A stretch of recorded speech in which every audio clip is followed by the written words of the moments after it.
Sir अभिनंदन करायला आले होते आणि सर सांगत होते की किती चांगल्या प्रकारे या देशाच्या जेनझीनी हे आंदोलन केले आणि हे आंदोलन कुठं ना कुठं चालू असताना आमच्यावर आरोप लागले होते की देशविरोधी लोक आहे, हे लोक देशात काय म्हणतात त्याला अनार्की पसरवतील, अराजकता पसरवतील आणि हे लोक देशावर प्रेम करणारे नाहीये, देशविरोधी नारे लागतात, हे लागतात. पण मला वाटते आज त्या सगळ्यांचं प्रश्नाचं उत्तर भेटलेलं आहे. महात्मा गांधींचा परिवार आज आमच्या सोबत आहे.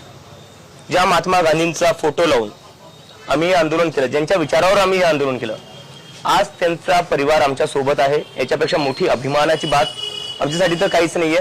आणि आमच्यासाठी आमच्या देशभक्तीचं सगळ्यात मोठं सर्टिफिकेट आज इथे. ज्या लोकांनी गांधींना मारलं ते लोक काही वर्षांपासून गांधींचा विचारही मारायला बघत होते. आपल्या देशात गांधींना मारून त्यांचं मन नाही भरलं, त्यांचा विचारही त्यांना संपवायचा होता. पण या आंदोलनातून आम्ही सांगून दिले की गांधींचे विचार कधी मरणार नाही, महात्मा गांधी कधी मरणार नाहीत. जोपर्यंत हा देश आहे, हे संविधान आहे, हा देश गांधींच्याच रस्त्यावर चालेल. तुम्ही किती प्रयत्न करा, काही करा, महात्मा गांधी ह्या देशाची आत्मा आहे.